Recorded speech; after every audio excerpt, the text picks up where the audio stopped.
देवाज्ञा नारायण धारक भाग 8. सकाळी जाग आली तेव्हा तिच्या ध्यानात आलं, रात्रभर आपल्याला अगदी शांत झोप लागली होती.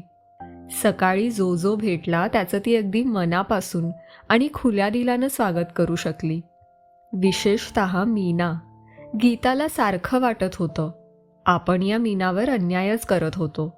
प्रत्येकाच्या काही काही निकडी असतात. क्वचित प्रसंगी माणसाला भल्याबुराचा विसर पडतो.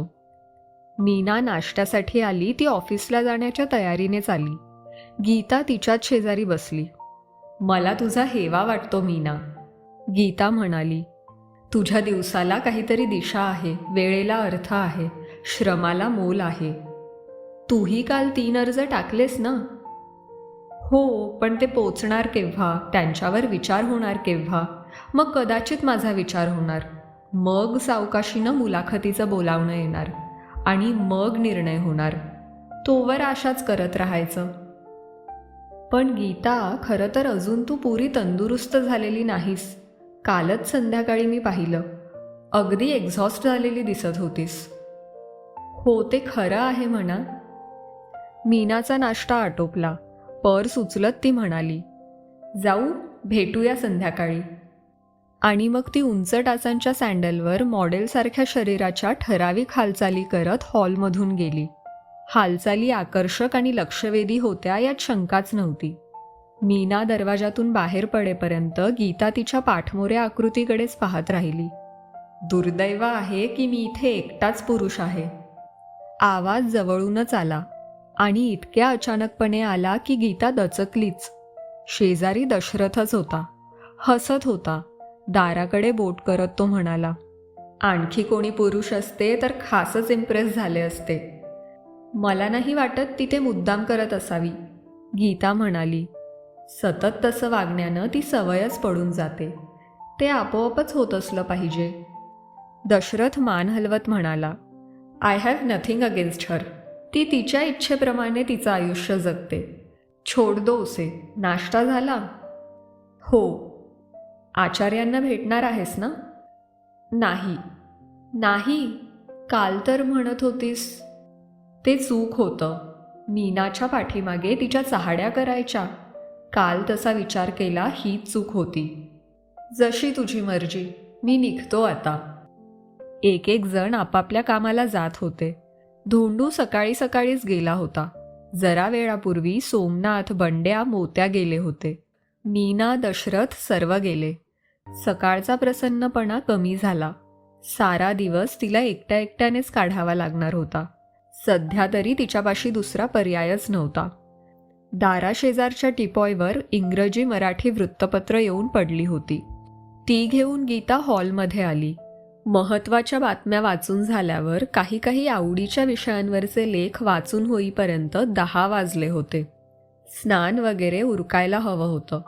पण ती तशीच आळसावलेल्या अवस्थेत खुर्चीत मागे रेलून बसली होती. हॉलमधला फोन खणखणला. गीतालाच फोन घ्यावा लागला. हॅलो. एक पुरुषी आवाज आला. हा आचार्यांचा मठ? हो. तिथं मिस गीता आहेत का? त्या फोनवर येऊ शकतील? हे इतकं अनपेक्षित होतं की काही क्षण गीता नुसती तशीच उभी राहिली. हॅलो. हॅलो. फोनवर आवाज येत होता. येस, मी गीताच बोलते आहे. Good morning miss Geeta. Salisbury corporation. Good morning. Yes. तुम्ही आमच्याकडे अर्ज केला होतात जॉबसाठी. तुम्ही इंटरव्ह्यूसाठी आज येऊ शकाल? पुन्हा एकदा तिला बोलणंच अशक्य झालं. हे सारं अकल्पित होतं. Hello, miss Geeta. Yes yes, मी जरा विचार करत होते. समजा 12 वाजेपर्यंत आले तर चालेल? अर्थात चालेल. तुमच्यापाशी पत्ता आहेच. श्रीयुत डाबर यांना भेटा. डाबर? येस. मग 12पर्यंत येता? Good, thank you. त्या माणसानं फोन खाली ठेवला आणि गीता हातातल्या फोनकडे पाहतच राहिली. जिथे पत्राची नुसती पोचसुद्धा 5-5 दिवसांनी येते, तिथं लागलीच इंटरव्ह्यूसाठी पाचारण. तशी काही तिची क्वालिफिकेशन्स लोकविलक्षण नव्हती. अनुभवही जेमतेम 4-5 वर्षांचाच होता. फक्त एकच घटक महत्त्वाचा होता, आचार्यांच्या मठाचा पत्ता. गीता तशीच स्वयंपाकघरात गेली. माई तिथं होत्याच. माई, आज मी जरा लवकर जेवण करू का? मला 12 वाजता एका ठिकाणी जायचं आहे. जमेल का? जमेल की, न जमायला काय झालं? माई हसत म्हणाल्या. गीता स्नान वगैरे उरकून आली आणि मग तिनं आचार्यांनी दिलेला कागद काढला. Salisbury corporation, exporters and commission agents, handicraft and period jewellery, our speciality. आचार्यांनी कंपनीच्या लेटरहेडवरचाच मजकूर उतरवलेला दिसत होता. पुढे पत्ता होता, 504 वेस्टर्न टॉवर्स, सॅलिसबरी पार्क. आतापुरतं एवढं पुरे होतं. बायोडेटा, शैक्षणिक पात्रता इत्यादीची तिची फाईल तयारच होती. जेवण करून 11:15 वाजता ती मठाबाहेर पडली. वेस्टर्न टॉवर्सची इमारत प्रचंड होती. 6 मजली होती. सॅलिसबरी कॉर्पोरेशनचा पसारा 5व्या माळ्यावरच्या जवळजवळ निम्म्या भागात पसरला होता. बाहेरच्या अद्ययावत रिसेप्शन ऑफिसमध्ये रिसेप्शनिस्ट होती. गीता काउंटरपाशी जाताच तिनं विचारलं, मिस गीता? हो. रिसेप्शनिस्टनं घंटा दाबली आणि आत आलेल्या माणसाला सांगितलं, मॅडमना डाबर साहेबांकडे घेऊन जा. गीता त्याच्या मागोमाग निघाली. कॉरिडॉरमध्ये पाय रुतेल इतका जाड आणि मुलायम कार्पेट होता. दोन्ही भिंतींवर उत्तमोत्तम चित्र होती. दोन्ही बाजूंना शोभेची सुंदर झाडं होती. सॅलिसबरी कॉर्पोरेशनचे जे काही व्यवहार चालत असतील ते वाटेत लागणाऱ्या बंद दारामागे असावेत. शेवटी ती एका मोठ्या ऑफिसपाशी येऊन पोहोचली. दारावर हातानं टकटक करून त्या माणसानं तिला आत जाण्याची खूण केली. गीतानं दार उघडून आत पाय टाकला. समोरच्या भिंतीत उंच उंच काचेच्या खिडक्या होत्या. डावीकडं एका मोठ्या टेबलामागे एक वयस्क गृहस्थ बसले होते. मिस गीता? तिला पाहताच त्यांनी विचारलं. हो. या, मी डाबर. या बसा. त्याच्या टेबलासमोरच्या खुर्चीत बसता बसता गीताच्या मनात विचार आला, सर्वसामान्य अर्जदाराला अशी वागणूक कोणत्याच ऑफिसमध्ये मिळत नाही. ते गृहस्थ काही बोलण्याआधीच गीता म्हणाली, सर, मी आपल्याला एक विचारू का? अवश्य विचारा की. सर, मी आचार्यांच्या मठात तात्पुरती राहायला आलेली आहे. माझा अर्ज मी तिथूनच पाठवला. वर आचार्यांच्या मठाचा पत्ता होता. मला जो प्रतिसाद मिळाला, अर्जाला तासाभराच्या आत मान्यता, लागलीच मुलाखतीची वेळ, तीही माझ्या सोयीची, आणि आता आपली प्रत्यक्ष भेट. आचार्यांच्या मठाच्या पत्त्याचा यात संबंध आहे?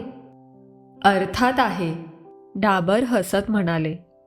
पण त्यात तुम्हाला नाराज होण्याचं काहीही कारण नाही.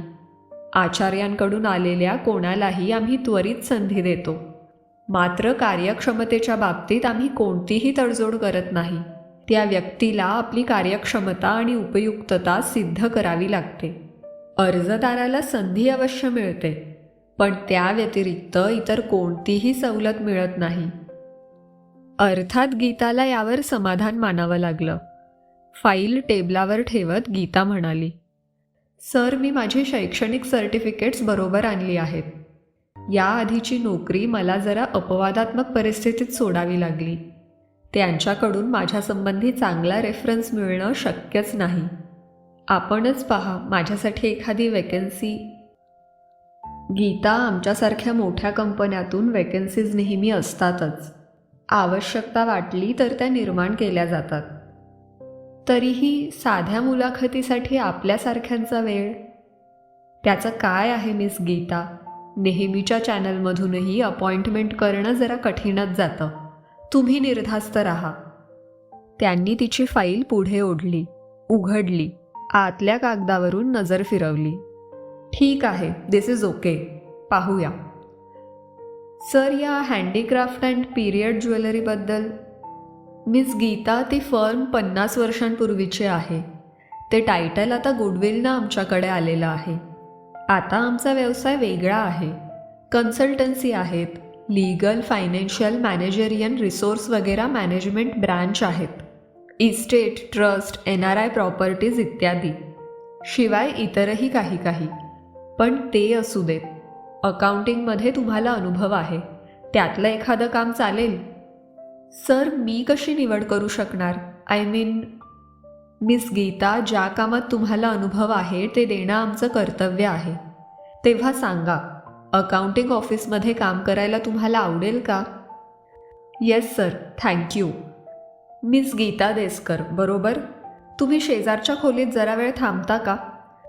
त्यांनी उजवीकडच्या एका दाराकडे बोट केलं. गीता उठली. त्यांना नमस्कार करून त्या दारातून आत गेली. मध्यम आकाराची खोली, 1-2 सोफा चेअर्स, त्यापैकी एकीत ती बसली. घटना ज्या वेगानं घडत गेल्या होत्या त्यांनी श्वासच हिरावून घेतल्यासारखं झालं होतं. साधारण 15 मिनिटांनी खोलीत एक माणूस आला. डाबर साहेब आपल्याला बोलावतायत, त्यानं सांगितलं. ती डाबरच्या ऑफिसमध्ये आली. या बसा, ते म्हणाले आणि ती समोरच्या खुर्चीत बसताच त्यांनी एक कागद तिच्यासमोर सरकावला.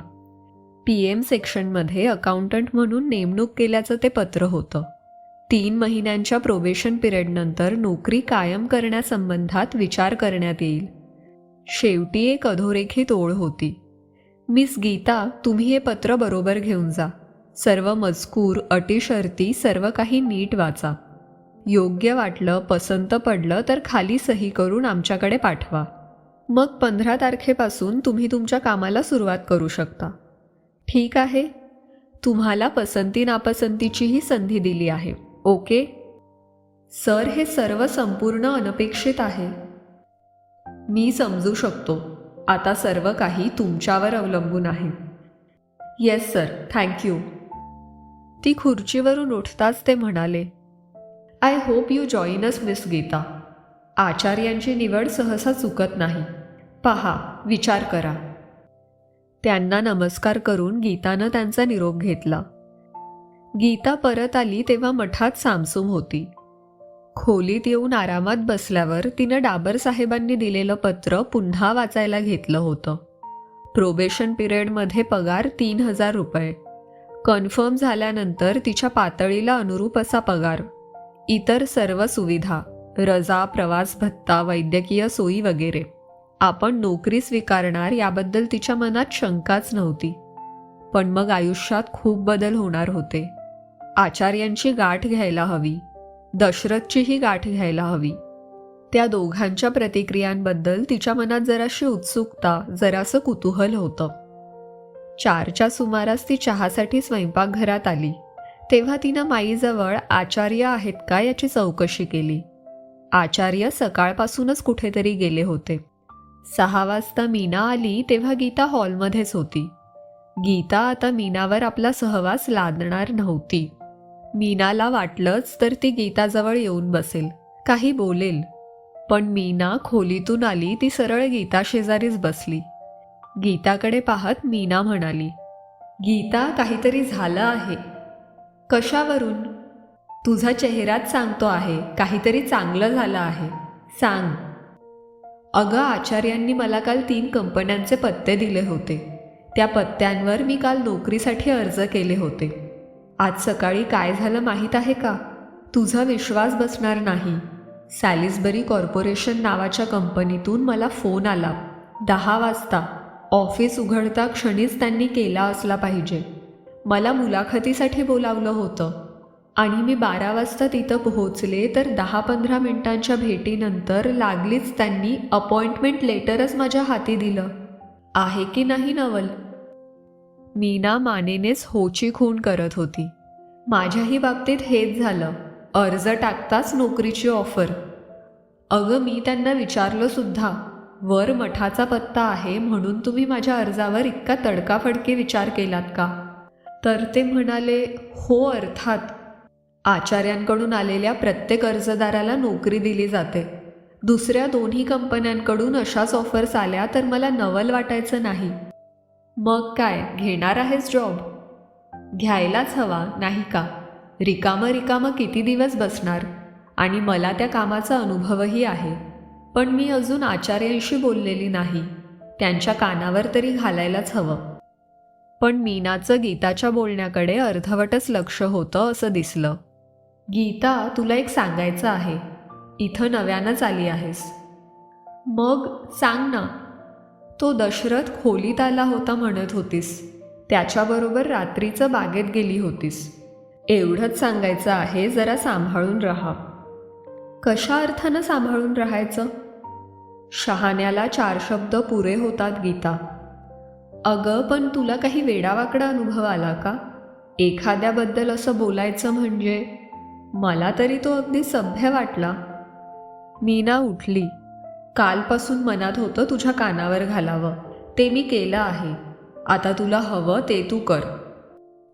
दशरथ एक सांगत होता, मीना बरोबर उलट सांगत होती. अशी शक्यता होती की सत्य या दोन्हीच्या मध्यावर कुठेतरी होतं. दशरथच्या येण्याची ती वाट पाहत होती, पण संध्याकाळचे 8 वाजून गेले तरी तो आलाच नाही. स्वच्छंदी जीव. गेला असेल एखाद्या भवानीबरोबर पिक्चरला, नाही तर बारमध्ये. मग आदली संध्याकाळ आठवून तिचं तिलाच हसू आलं. जेवण संपता संपता माईंनी सांगितलं, आचार्य आले आहेत. साधारण 9च्या सुमारास गीता आचार्यांच्या खोलीच्या दारापाशी गेली आणि तिनं दारावर बोटांनी टकटक केलं. या या, दार उघडच आहे. आतून आचार्यांचा आवाज आला. दार उघडून आधी गीतानं आत नजर टाकली. टेबलामागे बसलेले गृहस्थ आचार्यच आहेत हे समजायला तिला काही वेळ लागला, कारण आता त्यांच्या अंगावर अगदी वेगळे कपडे होते. एक सैलसर मखमली झब्बा, शुभ्र पांढरा. ये ना, दारात का उभी आहेस गीता? गीता येऊन टेबलासमोरच्या खुर्चीत बसली. आचार्य, काल मी 3 ठिकाणी अर्ज केले. त्यांच्यापैकी एकाकडून आज मला कॉलही आला. मला सगळं माहीत आहे. त्यांनी मला फोनवर सर्व सांगितलं. आचार्य, मला तर अशी शंका येते की हा तुमचा मठ म्हणजे केवळ एक देखावा आहे, वेळ घालवायचं साधन आहे. म्हणजे इथे काही चांगलं कार्य होत नाही असं मला म्हणायचं नाही. आमच्यासारख्यांना अशा आणीबाणीच्या प्रसंगी असा आधार अगदी आवश्यक असतो. पण मला नाही वाटत केवळ त्यासाठी तुम्ही तुमचा सर्व वेळ खर्च करत असाल. आचार्य तिच्याकडे पाहून नुसते हसत होते. तिच्या शब्दांचा शोध मंदावला आणि शेवटी पार थांबला. काय सांगायचं ते सांग गीता, मुळीच संकोच करू नकोस. मला खात्री व्हायला लागली आहे की इतरत्र कुठेतरी तुमचं फार महत्त्वाचं कार्य चाललेलं आहे. मला 3 ठिकाणी तुमचा प्रभाव जाणवला. एक, ते हॉस्पिटलमधले डॉक्टर, मग ते पोलीस इन्स्पेक्टर, आणि आता त्या मोठ्या कंपनीतले अधिकारी, डाबर. माझ्याकडून जर काही कमी जास्त बोललं गेलं असेल तर मला माफ करा आचार्य. तुझा एक तर्क खरा आहे. माझं एक महत्त्वाचं कार्य चाललं आहे हे खरं आहे. पण हा मठ म्हणजे नुसता देखावा आहे ही तुझी कल्पना अगदी साफ चूक आहे. आमच्यासारख्यांच्यात तुम्हाला स्वारस्य असण्याचं काय कारण आहे आचार्य? आम्ही सर्व दुर्दैवी, अपयशी जीव. आचार्य जरा विचित्र नजरेनं गीताकडे पाहत होते. गीता, तुला काही काही गोष्टी अजून समजायच्या आहेत. माझी फाईल वाचलीस ना, त्यावर पुन्हा एकदा विचार कर. आचार्य, आणखी एक सांगायचं होतं. कदाचित ते सांगणं चूकही असेल, कदाचित ती गोष्ट तुम्हाला माहीतही असेल, पण सांगते. आपली मीना आहे ना, ऑफिसमधल्या एका बंगाली तरुणाबद्दल ती सांगत होती. शक्य झालं तर त्याच्याशी लग्न करण्याचा तिचा विचार दिसतो. अर्थात तुला आणखी काहीतरी सांगायचं आहे. हो, सांगायचं नाही, विचारायचं आहे. समजा तिने लग्न ठरवलं, ती मठ सोडून जायला निघाली. तिला तुम्ही जाऊ द्याल? का नाही? ती का इथं डांबली गेली आहे का? तसं नाही. माझी कल्पना झाली की आमच्यासारख्यांच्याकडून तुमच्या काही खास अपेक्षा असाव्यात. आचार्य, माझे विचार स्पष्ट नाहीत. गीता, तुमच्या विचारांची दिशा योग्य आहे. माझ्या अपेक्षा आहेत, ही गोष्ट खरी आहे. मीना मठातून जायला निघाली तर मी तिची एक भेट घेणार आहे, एवढं नक्की. आचार्य, माझ्या बोलण्याचा तुम्हाला राग नाही ना आला? राग आला तर तो लपवून ठेवणाऱ्यांपैकी मी नाही. आचार्य हसत म्हणाले. मठातलं कोणीही केव्हाही कोणत्याही कारणासाठी मला भेटू शकतं, काहीही सांगू शकतं. फक्त सर्वांच्या स्वभावात आपले विचार स्पष्ट शब्दात मांडण्याचं धैर्य नसतं. आणि मग जरा वेळाने ते म्हणाले, आता ठीक आहे, मग गेलीस तरी चालेल. एकूण आचार्यांची भेट समाधानकारक झाली नव्हती. अर्थात केवळ तिची जिज्ञासा पूर्ण करण्यासाठी ते स्वतःची महत्त्वाची उद्दिष्ट किंवा ध्येय तिला सांगणार नव्हते. पण एक गोष्ट उघड झाली होती. मठात तिच्यासारख्या वेगवेगळ्या लोकांना आणण्यामागे त्यांचा काहीतरी हेतू होता. दशरथनं आणि तिनं बांधलेला हा अंदाज तरी खरा होता. ती विचार करत असतानाच दारावर आवाज आला आणि दशरथचा प्रश्न आला, मोकळी आहेस का? दशरथ आत आला. बाहेरच्याच कपड्यात होता. म्हणजे आत्ताच तो परत येत होता. कुठे, कोणाबरोबर, कशासाठी गेला होता याबद्दल तिच्या मनात कुतूहल होतं. पण अर्थात काही विचारण्याची तिची जागा नव्हती. तसा तिला अधिकारही नव्हता. काय म्हणतेस, कसा गेला दिवस? चांगला, म्हणजे छान, म्हणजे विलक्षणच गेला, ती हसत म्हणाली. एका दिवसात काय काय व्हावं. मी काल अर्ज टाकला. आज फोनवरून मुलाखतीसाठी बोलावलं. 15 मिनिटात मुलाखत संपली. आणखी 15 मिनिटात नोकरीला नेमल्याचं पत्रही हातात पडलं. बघ, आहे की नाही कमाल. मग काय ठरवलं आहेस? गीता जराशी हसत म्हणाली, खरं सांगू का दशरथ, त्या बाकीच्या 2 अर्जांचीही एवढ्यात उत्तरं येतील अशी माझी खात्री आहे. वाटतं की जरा थांबावं. हातचं सोडून पळत्याच्या मागे लागू नये गीता. आचार्यांची भेट घेतलीस? हो, आत्ताच. आधी वाटलं होतं मीना संबंधात काही बोलू नये, पण शेवटी विचार केला, ते समजण्याचा आचार्यांना अधिकार आहे. आणि त्यांची प्रतिक्रिया? ते कधी कळणार आहे का बाहेरून? तू त्यांना भेटला आहेस? सुरुवातीस, म्हणजे हॉस्पिटलमध्ये असताना खूप वेळा, मग इथे आल्यावरही 2-3दा, पण त्यानंतर नाही. खरं तर भेट झालीच तर काय बोलायचं याचा प्रश्न पडतो. त्यांना जर कुतूहल असलं तर ते बोलावून घेतीलच. दशरथ, आज आचार्य जे काही बोलले त्यावरून माझी अशी कल्पना झाली आहे, म्हणजे मी, तू, मीना, सोमनाथ, धोंडू, बंड्या, अगदी मोतीसुद्धा, सर्वांच्यात त्यांना विलक्षण कुतूहल आहे. त्यांची काहीतरी अपेक्षा आहे आपल्याकडून, मला तरी वाटतं. चल ना बागेत, इथं कोंडल्यासारखं होतं अगदी. गीता त्याच्याबरोबर बाहेर बागेत आली. वातावरण अतिशय प्रसन्न होतं. गारवा होता. वाऱ्याच्या झुळकीवर फुलांचा सुगंध येत होता. पानांच्या सळसळीखेरीज इतर कसलाही आवाज नव्हता. खांबांवरून दिवे लागले होते. प्रत्येक दिव्याभोवती असंख्य कीटक भिरभिरत होते.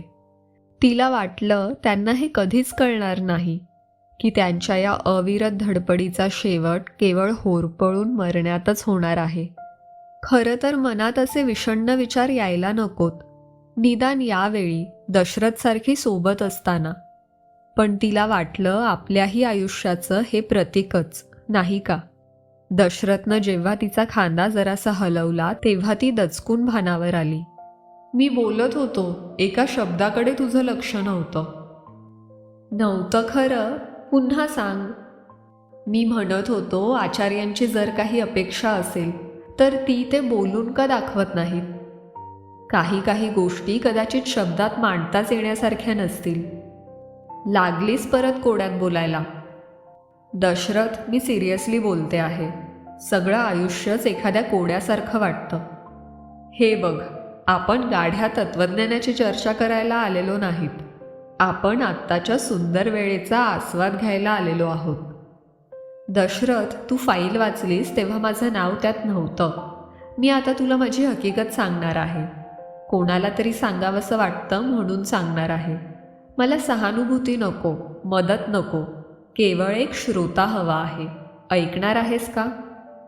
आता नाही कसं म्हणणार, सांग. ती सांगत होती आणि दशरथ ऐकत होता. शेवटी तो म्हणाला, आय एम सॉरी गीता. चुका केल्या की फळं भोगावीच लागतात. पण ऑफिसमध्ये तुझी काय चूक झाली होती? एखाद्यावर आंधळा विश्वास टाकणं ही आजकाल चूकच ठरते. दशरथ काहीच बोलला नाही. आता आणखी सांगते. तुझी हकीकत जाणून घेण्यासाठी ही प्रस्तावना नाही, ते उरावरचं एक ओझं होतं. आता हलकं वाटतं. माझी हकीकत कधीतरी सांगेनच. अजूनपर्यंत तरी कुणालाही माहीत नाही. आचार्यांना सुद्धा मी सांगितलेली नाही, पण आचार्यांचं काही सांगता येत नाही. माहिती मिळवण्याचे अनेक मार्ग त्यांना उपलब्ध असावेत असं मला वाटतं. दशरथ, त्यांच्या संबंधात बोलताना तुझ्या आवाजात जरासा नाराजीचा सूर येतो. खरं आहे का? नाराजीचं नाही, पण मनात एक शंका असते खरी. आणि मग तो घाईनं म्हणाला, ते करत आहेत ते कार्य आवश्यक आहे, अत्यंत मोलाचं आहे. त्यात त्यांचा कोणताही स्वार्थ नाही, हे सगळं मला मान्य आहे. आता हा विषय पुरे झाला. तू 2-3 दिवसात नोकरीवर रुजू होणार असशील. मग संध्याकाळचं काही सांगता येत नाही. तेव्हा उद्याच आपण संध्याकाळचं बाहेर जाऊया. काय म्हणतेस? काय म्हणणार? हो म्हणणार. थँक्यू.